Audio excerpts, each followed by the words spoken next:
Welcome to Visibility with Purpose. My name is Sigrid. I'm a global online networking and visibility strategist. And I'm Lynnaire Johnston, a LinkedIn and AI visibility specialist. Each week, the two of us explore what it actually takes for senior professionals to become visible, recognised and trusted online. Today, we're going to talk about, are you building visibility or just being seen? And as we share our insights, we invite you to add your comments or questions. So, Sigrid, let's get started on this one today. This is a great topic. It certainly is. And I think it is something, people kind of misunderstand quite easily. So they put a lot of content perhaps out there and, just want to be seen, want to create more and more opportunities to have content that is being engaging, that is authoritative, but they're not looking at it perhaps more strategic, if that is one way of perhaps saying that. I think it's really important in the world we are in, particularly too with AI, which is something that you really are focusing on. What does building visibility mean? And I think that needs to be done in a strategic way. And then we can have a look at, where do we do that? How do we do that? And what are the perhaps pillars of building visibility? What is your take on that, Lynnaire? Sure. So let me start with what visibility is not, Sigrid.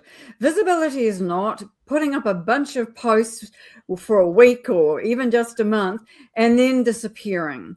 Because visibility is built over time, and LinkedIn is a platform that requires commitment. And if you're going to make an impact and build visibility on LinkedIn, then you need to be here regularly. Now, that doesn't mean to say you have to show up every day, although I think that's a good idea for many people. What it does mean is that you need to be here consistently. So if your posting cadence is twice a week, for example, which is a good number of posts to be doing, then you need to be showing up twice a week to put up those posts, to engage on other people's content, to send out direct messages and to build your network. But if you do all that with a hiss and a roar for a month and then you disappear for 6 months, you're not going to be building visibility. What you're doing is just being there for a bit and disappearing, because visibility is something that you create over time.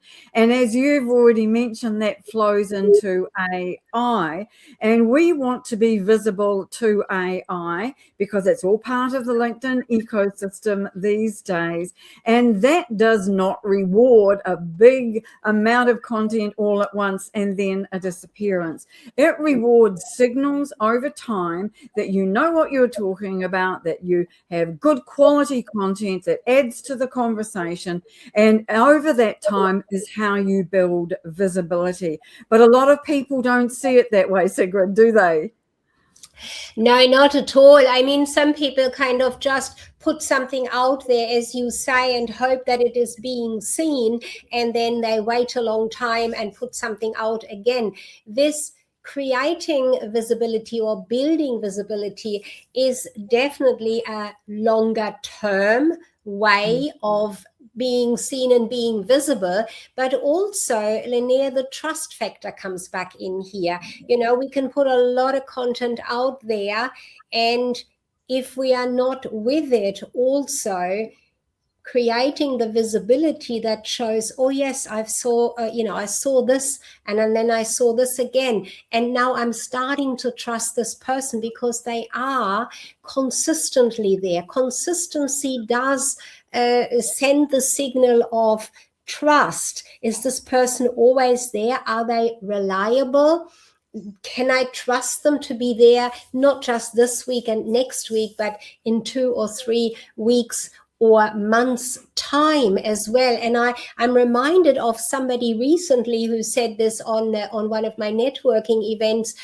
For example, they said that they'd been in contact with somebody for more than a year or a year and a half, and they suddenly came to want to work with them and told them, I've been watching you. You were there every week with a newsletter, and I'm reading it. And yes, I haven't shown myself, but I saw you. You are always visible. So that's a huge difference, isn't it, Lynnaire? It certainly is. And it all then focuses back on being consistent over time, doesn't it? If you're going to build that trust, you have to be there, not, as you say, in a couple of weeks or a couple of months, but over that longer period of time. And while you're doing that, Sigrid, I think it's important to position yourself as the person who is an expert in a particular area. Because if somebody's reading your newsletter, but they don't know what it is that you do, and next week you're commenting about something else or posting about a different topic, they really have no idea what it is when they're looking at just at your content that you can help them with. And if you want to be working with people, they need to very clearly understand what it is that you are offering, what it is you're positioning yourself as, whether it's an expert in LinkedIn or an expert in networking online, or whether it is something else altogether. And I think that people forget that they need to stay in a particular lane. Now, fortunately for most of us, we have a lot to say about our particular areas of expertise. And so we don't have any shortage of content that we can contribute, or ideas to share, or new tips that we can help people with. But I think that the positioning of ourselves as being to be known for something is how that we really build that trust. And of course, then again, that feeds into AI, because AI needs to understand what you can do, what you are positioning yourself as, if it is going to then surface you to the right people and answer to the right questions. So I think that positioning is a very important part of building trust as well. But I come across a lot of people in my work, Sigrid, who don't understand what their point of difference is. What is it that makes them unique and makes them stand out from everybody else who offers the same service? And I think knowing that is something that is really important. And because I think that helps too when you get into a networking situation, you need to be able to differentiate yourself in those kinds of events as well.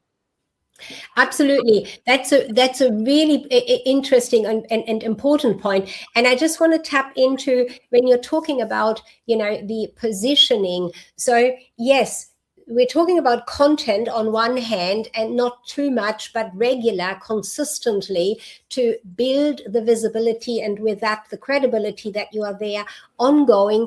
I would also then, of course, add certainly that relationship building, which is networking, of course, is a really great way of doing that. Now, there are different understandings of what networking is. We're not going into that direction right now in this discussion.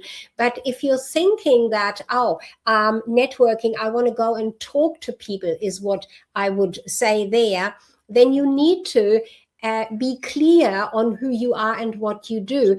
Specifically, if we're thinking about AI as what you touched on a moment ago, AI reads, sees, and understands our output, our content in a certain way. As people, we have many more layers to how we understand content. So if you are reading my post and I'm reading your post, there is already the possibility that we're reading it quite differently to how the author meant it, for many reasons. One of them being, we might just skim read it and not really take it all in, or we do read it, but coming from very different backgrounds and different understandings. So when we are adding the relationship building and online networking, for example, when we're adding the conversation, the actual conversation with people into the building visibility into that, then we can be much more clear and expand on that to really get clarity for those who are viewing and listening to us with communication, which content, written content, or even a video just being watched is not really bringing to the forefront. I think that's what I'm hearing from your angle just now, on the clarity of our offer and who it is for.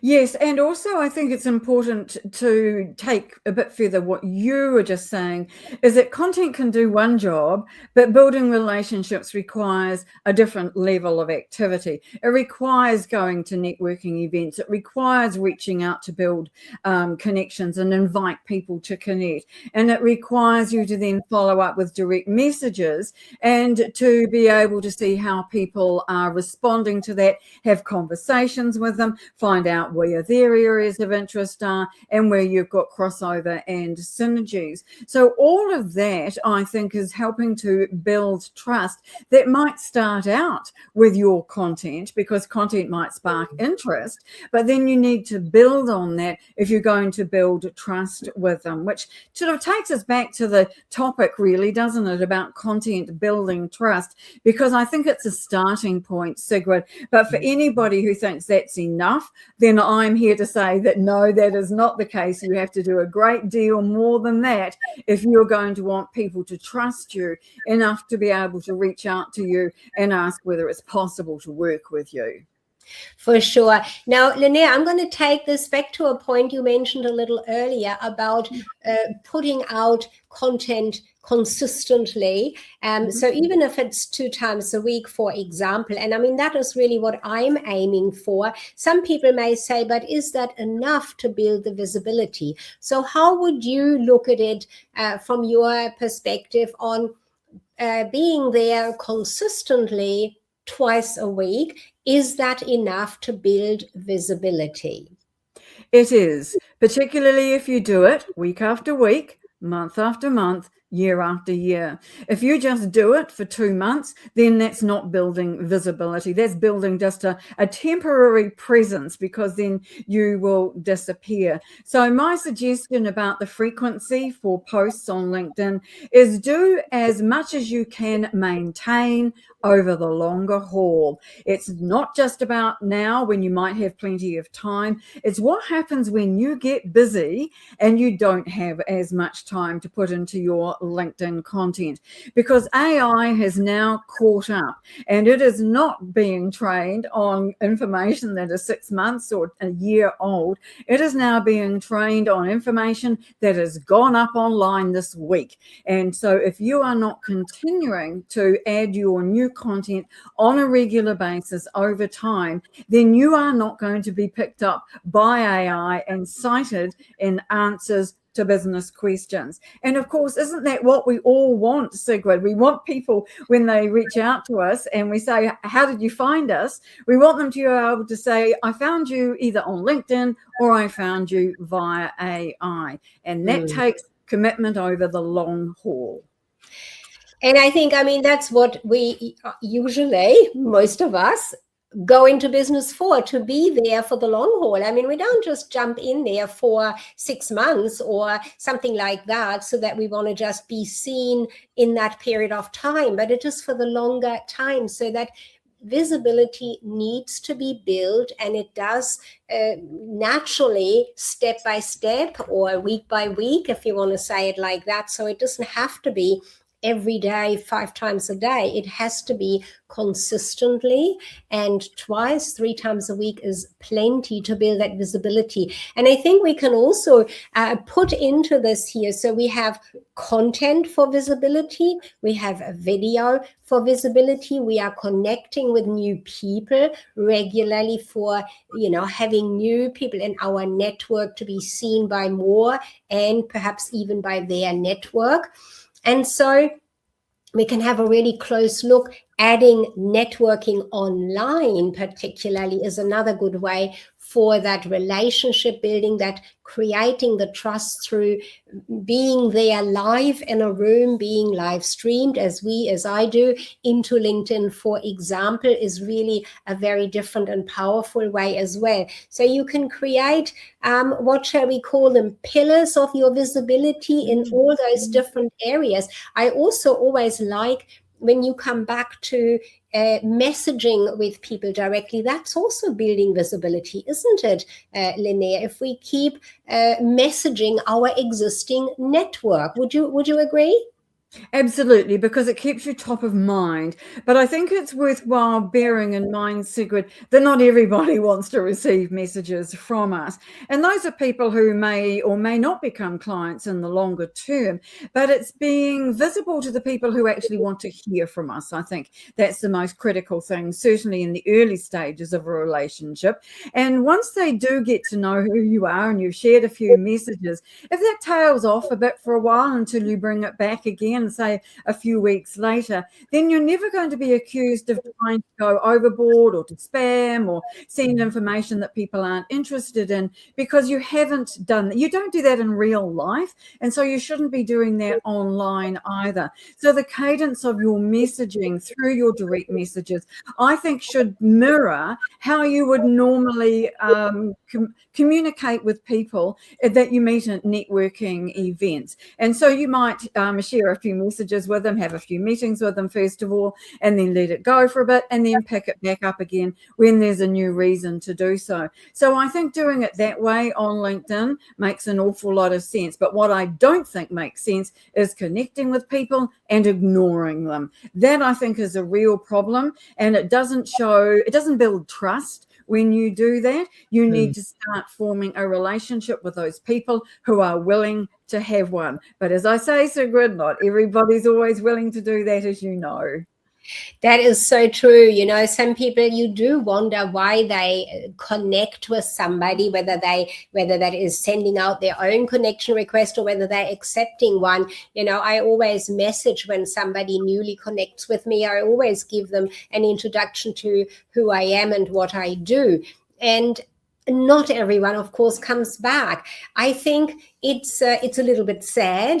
Some people seem to just, I don't know what they see it for, but that is part of your visibility, building that visibility. Every new person you connect with, as you say, Lynnaire, you can enter into a messaging conversation with them, and who knows what might come out of it. They might say, oh, by the way, I am attending this event. Is this something you would like to come as a guest or as a viewer of this event, for example? I mean, those are brilliant opportunities for building your own visibility. You can go onto other people's events. You can be there in the audience. You might even get the opportunity to be invited to speak at the next of those events, for example. Even further visibility opportunities there. You're doing that excellently. You're kind of on regular events that you are presenting yourself, Lynnaire. Is that something you would put into the mix for visibility building alongside of connecting and networking? And by networking, again, I just want to make this clear, live online networking, not just calling, connecting, networking. Would you add the opportunities of events as part of it?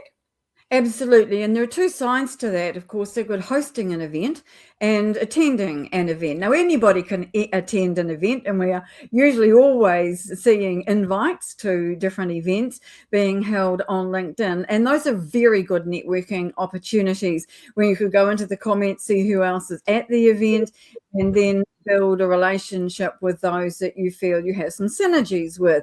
Now, if you're hosting an event, there's a lot of work that goes into that. And so that's a completely different thing altogether. And it's probably a bit much of a stretch for a lot of people to do that. But attending events and building networks and relationships with people who attend those events, that is something that anybody can do. And I highly recommend it, because people who attend those events are very engaged in the conversation and in what's going on, and they have a far higher likelihood of wanting to connect with you and have a relationship with you. And so I think going to events is a very good idea indeed. And that was a very good suggestion of yours to add to this conversation.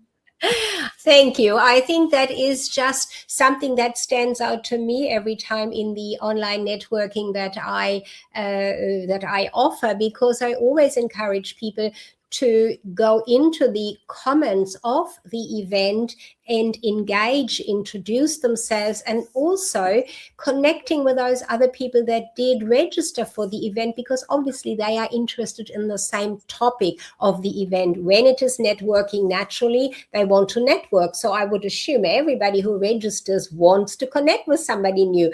If it is an event on a topic, yes, okay, it may be a little different, but still both you and the other person would have been interested in that topic. So you can pick up the conversation and create the visibility for yourself. Hey, I was on that event as well. I saw you were there. Why were you interested? Something like that. And then taking it from there. Because ultimately, visibility is not just being on a stage and being seen, but it is that interaction person to person, that human interaction that we really, I think, want to continue or maintain, to be connected in that way with people, not just with our AI, who I'm sure you do too. We all talk to it, don't we, as if it's a person. More than I'd like to admit, Sigrid, really. So I think we have dug into this topic of, are you building visibility or just being seen? It is absolutely the continuity to being serious about not just wanting to be seen, but to creating these relationships, these connections. And LinkedIn, of course, is perfect for that. Yes, there is the AI as well, but I think as humans, we do want to make sure we stay in touch with other humans and create more and more of that visibility on an ongoing basis, because we're in business ongoing. We're not just going into it short term. If somebody does, I'd be curious as to why, because it's not something I've heard about before. Lynnaire, I'll give you the last word on this topic for this session today. Are you building visibility or just being seen? What's your final tip or thought or share on this? I'd like people to take away from this video, Sigrid, the fact that visibility isn't short term. It's a long term game, and you need to be practicing visibility on a regular basis. So that is being effective on LinkedIn by showing up regularly, whether that's 3 or 4 times a week or daily. If you are posting, if you are connecting with people or sending direct messages, you are building visibility. You are building visibility with humans on LinkedIn, and you are building visibility to AI. But it takes that long-term effort, and that's the key to making sure that you're going to be visible over the long haul. Excellent. I think that was really detailed in this episode today. And I want to make sure that if you are watching this and you think about the tips and the ideas that we have shared here, do let us know. We'd like to hear about it in the comments. And if you found this useful, please share it with a colleague who's navigating the same questions about visibility, because that's exactly the kind of networking that builds recognition. And next week, we have another topic, a new one, and we're going to be talking about what makes someone instantly more credible online. Oh, I'm looking forward to that one, Sigrid. So please do join us for that. And do use the links in the description below to connect with us on LinkedIn and to find out more about how we can help you become more visible online. Absolutely. Until next time, be visible, be valuable, and be remembered.